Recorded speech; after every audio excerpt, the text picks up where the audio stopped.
Hi everyone, it's Michele, and today we're gonna have a quick look of the tier 1s. Today we're gonna have a look of 2 tier 1 tanks to make this thing easier for me and for you to follow, and so you can finally put at rest the reuse of the little tanks.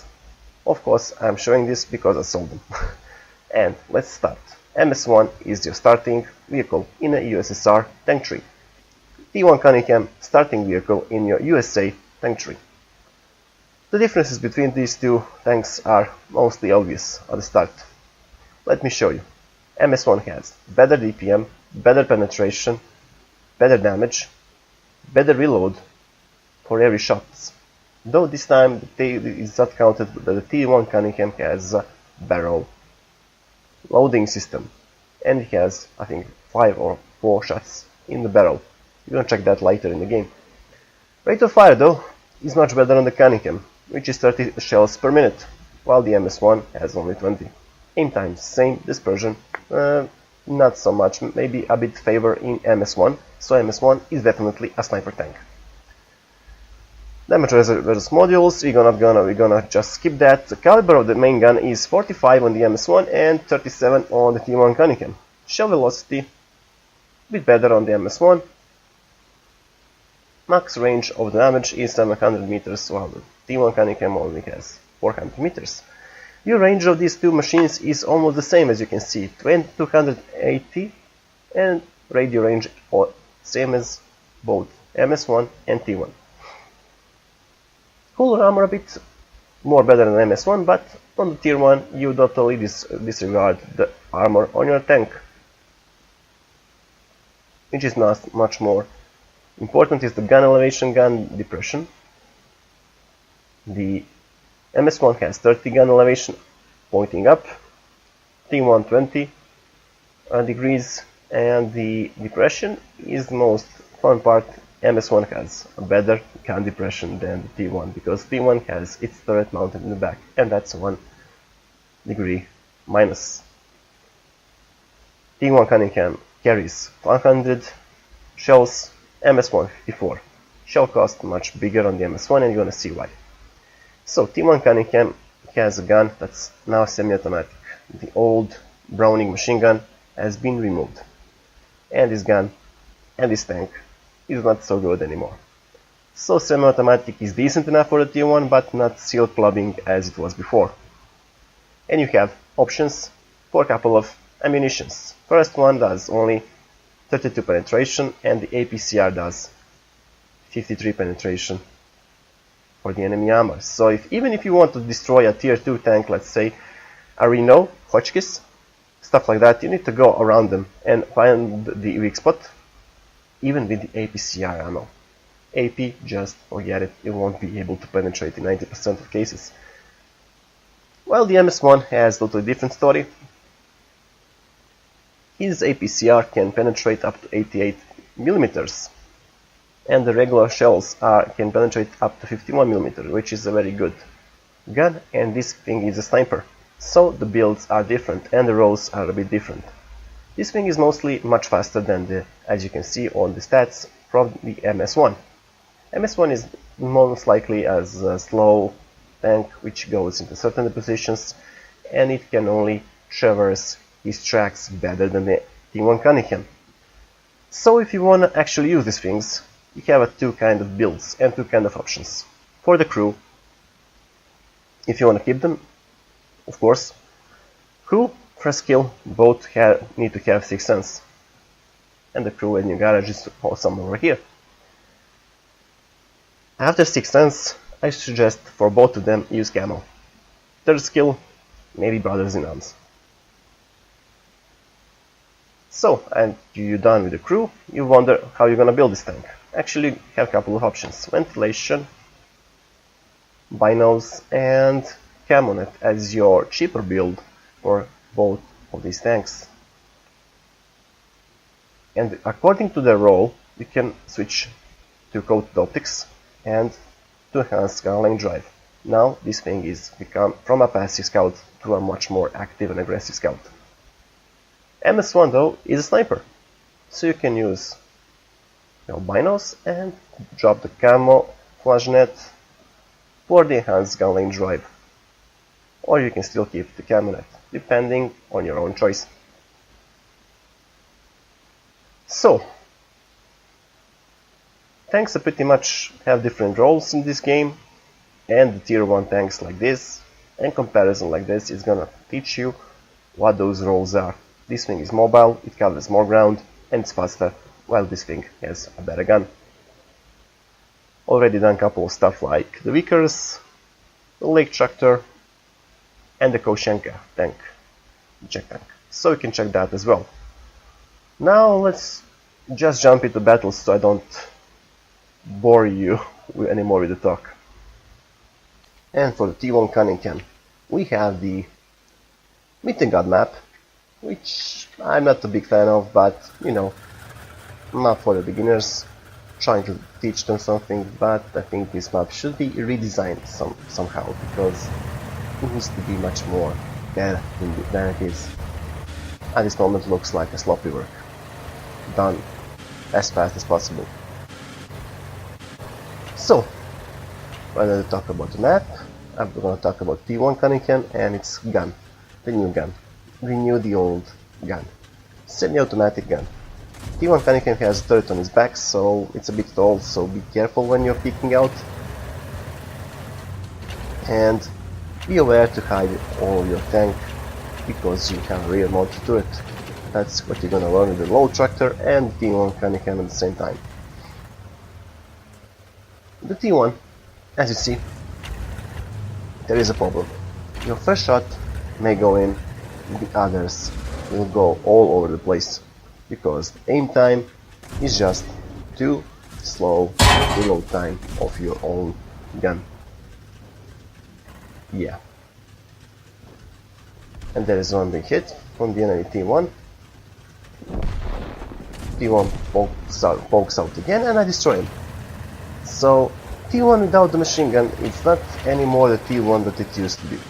And you must see that already, and unless you have an OP crew on your T1 Cunningham, I think you're gonna, even with the OP crew, you're gonna sell definitely that tank and place your crew somewhere else. Because this gun doesn't make this tank any more fun. It was much fun before and it was a silk lubber, I must admit, but now it's a very not so bad, it's a not so good tank. You can do good with it, but you need a much more skillful crew. And there is the Keiko Shenka, and he managed to get one shot into me, and like a fool, and by some amount of luck I managed to destroy him. But don't ever go head on with the medium Vickers, the British tank, or the Koshenka, because those guys can two-shot you pretty easily. And if you're unlucky, they get you armor rack and you one-shot.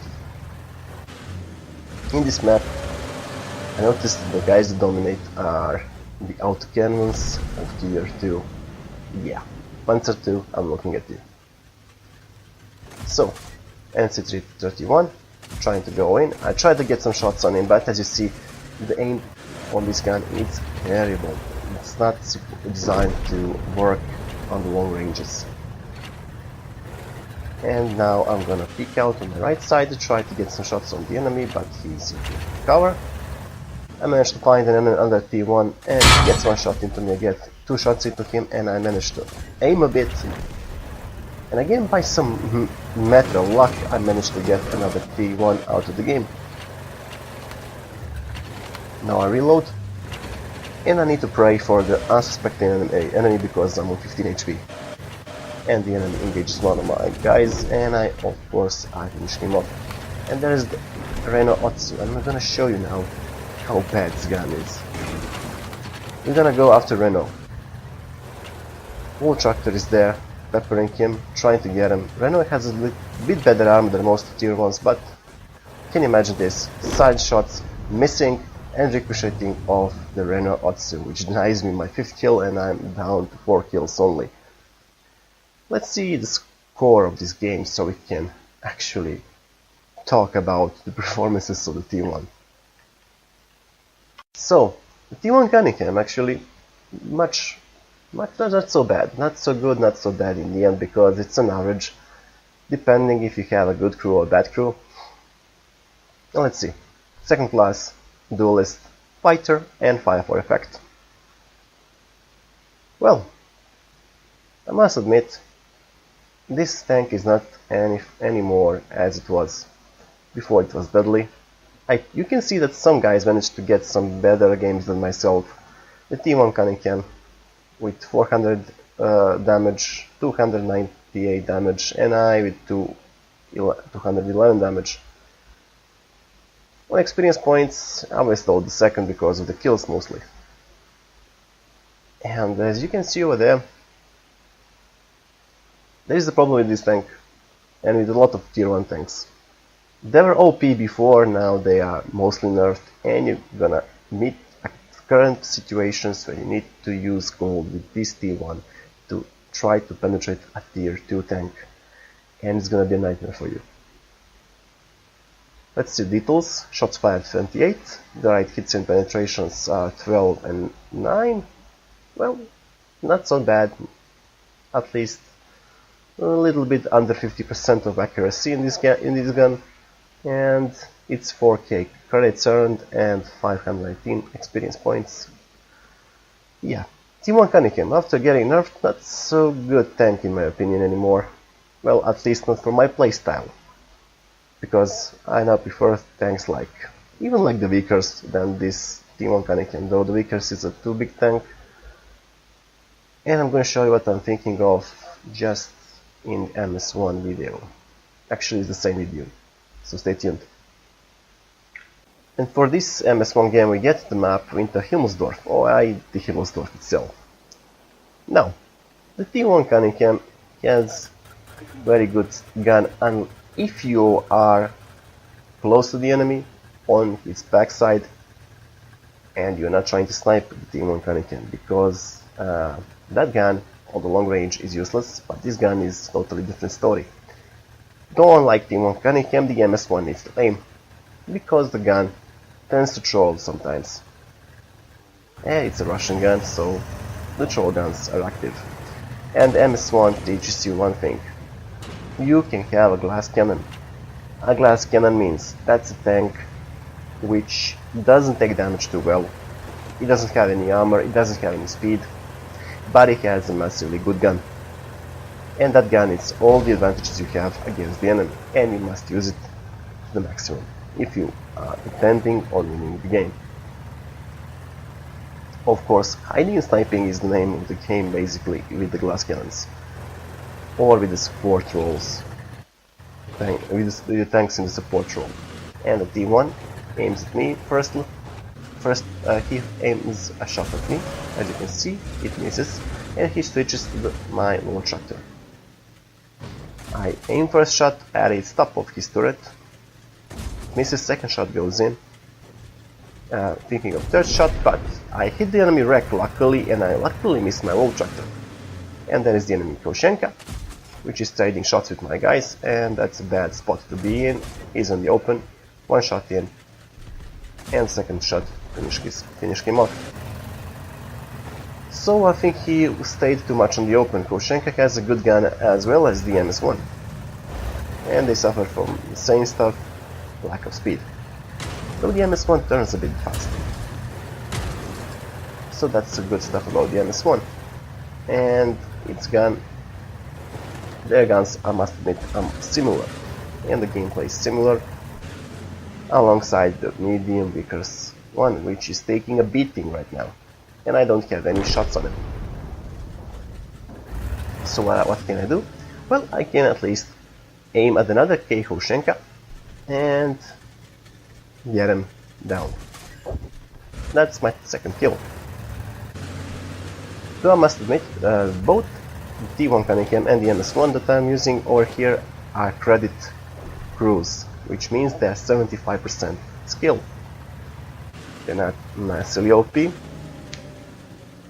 And that evens out my overwhelming experience to the enemy with this. Well, should have been the situation where I composite my experience with inexperience of my own crew. And there's the enemy R-Otsu. He's definitely aiming at me. He's now not aiming at me. He should be paying much more attention on the minimap instead of just rushing there. And I managed to get one shot into him, and I think he's gonna go back. Now I need to end this gun, and I didn't wait long enough for the first shot, but the second shot goes in. So that's my third kill of the game. And there is a T1 Cunningham, which fires one and misses. I think he's now out of the ammo, and I'm now worried about my back. On the castle there's no one, and there's no one aiming at me. So I'm going after the T1. Now the problem is, I'm thinking actually the T1 is prepared for me, and he's aiming at me. But luckily for me, he's aiming at my allies. And that's gonna give me some element of surprise, as you're gonna see. First, what did I say? MS1 is sniper, T1 is a brawler. Yeah, look at this. First shot misses, second shot gets in, and I managed to get the third shot, which gets him down to one shot kill. And now, there is my problem. He's in a good defensive position, and he gets one shot into me. I miss one of mine.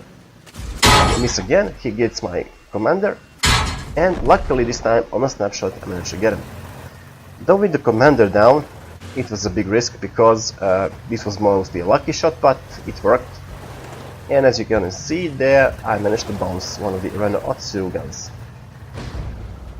Yeah, I was lucky a bit in both of those situations. With 3 HP down, they're basically down to 3 HP, I managed to win an engagement against two enemies. Well, one and the second one tried to get me in the end, but he failed.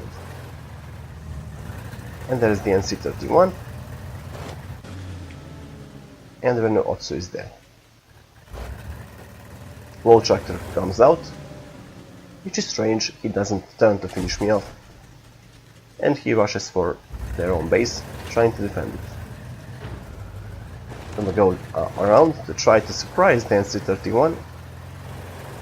And unfortunately, I'm just a bit too slow to get the enemy NC-31 down.